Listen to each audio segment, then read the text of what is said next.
ընդհանուր առմամբ ինչպես կանդրադառնա քաղբանտարկյալների ազատ արձակման վրա, հատկապես որ այստեղ չկա դատախազ, որին հրավիրել էի քարտը։ Տեսեք, լսումները այս օրերին շատ կարևոր են, որովհետև ինքը իրոք օրակարգային խնդիր է, կարող է մի հատ բարձրանամ վերև։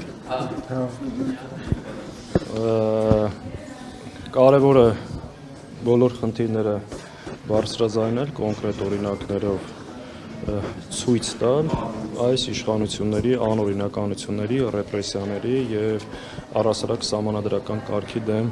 ոտնձգությունների շրջանակներում, ինչա կատարվում էր երկրում։ Գլխավոր դատախազը, ով մեկ շաբաթ առաջ այս դահլիճում մասնակցում էր մարտի 1-ի ողբերգական դեպքերի քաղաքական շահարկմանը, այսօր խուսափեց ներկա լինելու, որովհետև վստահաբար ինքը չունի հնչեցված փաստերին հակափաստարկներ եւ պատասխաններ այն բոլոր ապօրինությունների հետ կապված, որ նախաձեռնում կամ անմիջական մասնակցում է գլխավոր դատախազ։ Նաեւ հրավիրել ենք միջազգային կազմակերպություններին Հայաստանում հավատարմագրված դեսպանություններին, ովքեր եկել են շնորհակալ են, բայց ստեղ էլ մասնակցությունը բավականին կարծեմ 2 թե 3 դեսպանատենից ներկայացուցիչ կա։ Ստեղ էլ պետք է արձանագրել մեկը Միացյալ Նահանգներին N2-ը չեմ հիշում, բայց կարծեմ 3-ն։ Ստեղ պետք է արձանագրել ընդհանրապես այդպես փաստը, որ խուսափել են գան եւ մոտիկից ծանոթանան Հայաստանի ժողովրդավարության իրական պատկերին, չնայած մենք ստեղի դեպքերը եւ արձանագրությունները իրենց ուղարկել են։ Իշխանությունների այսպես ձեռագիրը տեսնում եք, այստեղ որ ասենք խորհուրդ տված լինեն, պետք չի գնալ, թե ամեն դեպքում իրենք այսպես դեսպանատներ։ Այստեղ հստակ տեսնում ենք երկակի ստանդարտ եւ մենք միշտ պետք է հիշենք, երբ որ ոստիկանությունը ցուցարարների վրա կրակ բացեց եւ 100-ից ավել վիավորներ քաղաքացիների շրջանում տեղ ունեցավ, Ձեռամիության Հայաստանի ներկայացուցիչը Միացյալ Նահանգների դեսպանատունը ողջունեցին ուժային կառույցներին համաչափ քայլերի եւ գործողությունների համար։ Սա երկակի ստանդարտ է, որը վերջին տարիներին կիրառվում է եւ այսա ժողովրդավարության մասին իրենց պատկերացնում։ Պարոն Սաղաթելյան, ընդդիմության բաց թողումը դուք չեք տեսնում այս հարցում, որ բավարար աշխատանք չի տարվել նրանց ուղղությամբ եւ բացի այդ տևական ժամանակի առաջարկվում է, որ միասնական հարթակ ստեղծվի, որը կկազմակերպվի եւ միջազգային գործընկերներին նաեւ նամակներ կուղարկվեն եւ տարբեր մեխանիզմներով կաշխատեն։ Հիմա ինչու դա չի ստեղծվում։ Հայաստան խմբակցությունը դաշնակցության հայդատի գրասենյակները եւ մեր բոլոր արտաքին կապերով բարբերաբար Հայաստանում տեղ ունեցած բռնաճնշումների, ապօրինությունների, այս ամեն ինչի մասին մենք տեղյակ պահում ենք եւ նամակներով դիմում ենք։ Կա առաջարկ պատրաստ ենք մենք չենք առանձնացնում։ Իսկ ինչ վերաբերում է ընդդիմության ընդհանուր հարթակի միասնական ճակատով պայքարելու հետ կապված, ես մի ամբողջական առաջարկություն եմ հնչեցրել ու դա ոչ միայն առաջարկություն, այլ նաև դրան հետևելու են քայլեր եւ գործողություններ։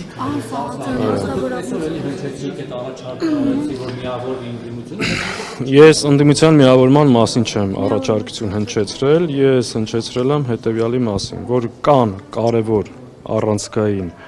օրակարգային հարցեր, որոնց շուրջ ընդդիմությունը պետք է համագործակցի։ Հայաստանի բոլոր ընդդիմադիր ուժերը, պետական, ազգային մտածողություն ունեցող հասարակական եւ քաղաքական շրջանակները այդ հարցերի շուրջ պետք է համագործակցեն եւ մենք հաջորդ շաբաթվանից սկսելու ենք դաշտի դերակատար ուժերի հետ խորհրդակցություններ եւ կարծում ենք, որ դաշտում գտնվող ուժերը պարտավոր են համախմբել իրենց ուժերը, մեկտեղել եւ համատեղ ռեսուրսներով այս ռեպրեսիաներին դիմագրավելու համար։ Ընդհանուր միավորման մասին քննարկում չկա ու խոսնել ընդհանրապես դրա մասին չի։ Մի քանի հարցերի շուրջ այս իշխանությունների կողմից ձեռնարկված ռեպրեսիաներին, բռնություններին, ազատությունների սահմանափակման նկատմամբ ձևավորվել համարժեք հակազդեցություն, ընդդիմադիր դաշտում բացառել միմյանց նկատմամբ հակաքարոզչությունը, քաղբանտարկյալների իրավունքների հարցով ամբողջությամբ միասնաբար պայքարել, նաև իրենց իրավունքների եւ ազատության համար, ու նաև ակնհայտ է, որ այս իշխանությունը ամեն ինչ անելու է վերարտադրվելու համար, եւ այդ տեղի ունենալու արտահերթ կամ հերթական ընտրությունների միջոցով օգտագործել է ողջ պետական ռեսուրսը, բոլոր իր հնարավորությունները, փորձելու էր քաղաքական հակառակորդներին չզոկացնել։ Այս հարցում եւս ընդդիմությունը պետք է համագործակցի եւ կանխի այս չարիքի իշխանության վերարտադրություն։ Պարոն Սաղաթելյան, Մարդուրյանքների նախկին պաշտպան Արման Թաթոյանը այսօր ասուլիս է տվել եւ հայտարարել, որ Նիկոլ Փաշինյանը սնվում է նախկին նախագահներից եւ պետք է նրանք չմասնակցեն ընտրություններին, դուրս գան քաղաքականությունից, որպեսզի հնարավոր լինի հաղթել։ Տեսեք, այդ ընտրություններին չմասնակցելու խոսույթը նախկինների ներկաների դա նիկոլական խոսույթ։ Ես ցավում եմ, որ քաղաքականության մեջ հայտ ներկայացրած նոր քաղաքական ուժը իր քայլերը սկսում է նիկոլական խոսույթով, անկեղծ ցավում եմ դրա համար եւ կարծում եմ դա հաջողության հասնելու ճանապարհը չի։ Սաղաթելյան, կարող եք լուսավորել հանրությանը Արման Թաթոյանի հետ կապված որոշակի խոսակցություններ կային, որ ընդդիմադիրները նրան են դիտարկել որպես միասնական տեխնացու պայքարի ժամանակ, պայքարի օրերին։ Այդպիսի բան եղել է թե ոչ, որովհետև հիմա քաղաքական հայտ է ներկայացրել մի մարդ, որը նախկինում երբեք քաղաքականությամբ չի զբաղվել։ Ես չեմ ուզում վերադառնալ այդ մանրամասներին, քննարկումներ եղել են, Բագրատ Սրբազան այդ հարցին շատ ավելի հանգամանալից կարող է պատասխանել, ես էլ որոշ քննարկումների ներկա եղել եմ, բայց երբեք ընդդիմադիր դաշտի որևէ ուժ, նոր, հին, նախկին մեր համար թիրախ չի եղել եւ չի լինելու, ափսոսում եմ, որ իրենց մուտքը սկսում են նման խոսույթով։ Պարոն Սաղաթելյան, կրկին Ալեն Սիմոնյանը այսօր եկավ մի պահ հետևում էր լսումներին եւ նորից ասում են, որ այս ընդդիմությունը այսպես իրենց ամենահարմար ընդդիմությունն է, մինչդեռ օրինակ ձեր թվերով 60 արդեն քաղաքական դրդապատճառներով, եթե իրենց հարմար ընդդիմությունն է, օրինակ ինչու Արամ Զավենի Սարգսյանի այդ հանրապետություն կուսակցությունից ինչ-որ ձերբակալություններ չեն անում, ինքը ասում է, որ օրինակ իրենք այդ այդպիսի ընդդիմություն են։ Դուք հարցին պատասխանեցիք։ Այսինքն, եթե այդքան հարմար ընդդիմություն են, գիշեր-ցերեկ ինչ են ձերբակալում, Դաշնակցության երիտասարդական միությունից մինչև Գերագույն մարմնի անդամ հենց հիմա տարբեր մեղադրանքներ եւ կալանքներ կա։ Ընդդիմադիր դաշտի 60 քաղբանտարկյալ կա այս երկրում։ Եթե այդքան հարմար է այսօրվա խորհրդարանական ընդդիմությունը,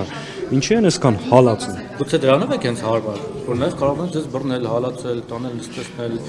ճնշել, չեզոքացնել։ Իսկ գուցե մնացածը հարմարվել են իրավիճակին, դրա համար իրանց հետևից չեն գնում։ Իսկ գուցե այդ Նիկոլ այդ խոսույթը դնում է ու որոշ ընդդիմադիր դաշտում էլ որոշները դա կրկնում են Նիկոլի ջրաղացին ջուր լցնելու համար։ Այնքան պարզ ու ակնհայտ է, դե չեն պայքարում, հիմա Աստված իրանց, ինչի իրանցից ինչ-որ մեկը ակնկալում էր, որ պետք է պայքարի։ Պարոն Սաղաթելյան, թե կարելի է նաև Բաքվում պահվող հայգերիների եւ պատանդների հետ կապված մեկ հարց, տեսեք,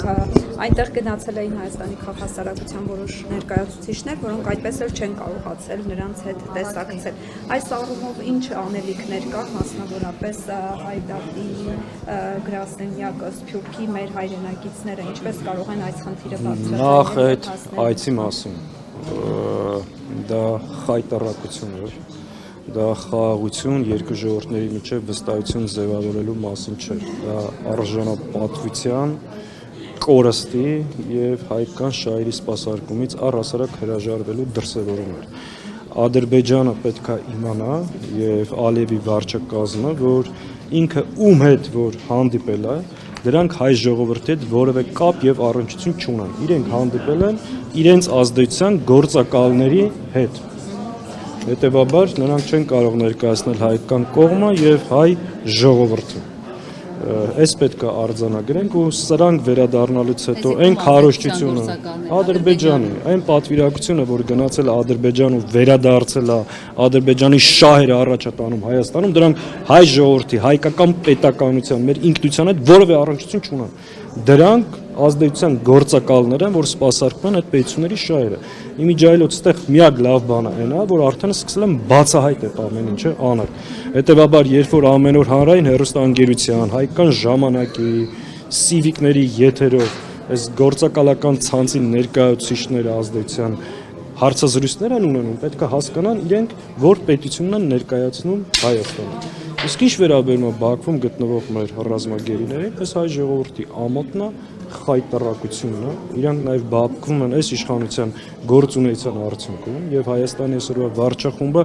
անմիջական մեղսակցություն ունի Արցախի հայաթափման, էթնիկ զտման, ցեղասպանության եւ Բաքվում գտնվող ռազմագերիների հարցով։ Իրանք ինչ ուզում են ասեն, այդ հարցով չեն զբաղվել ու շարունակում են չզբաղվել։ Պարոն Սաղաթելյան, Ադրբեջանը դեպք խվից վտարել են, որտեղ ժողովրդավարության հետ կապված խնդիրներ ունի։ Եվ երբ ասում են, որ գնացել են այնտեղ քաղաքասարակության ներկայացուցիչների հետ հանդիպել, սա արդեն բան չի, որ այնտեղ ինչ քաղաքասարակություն, որ մի հատ էլ Ինչ քաղաքասարակություն, նույն ադրբեջանական այսպես կոչված քաղաքասարակությունը, որ եկել էր Երևան, ովքեր էին, նրանք ովքեր բլոկադայի մեջ էին պահում մեր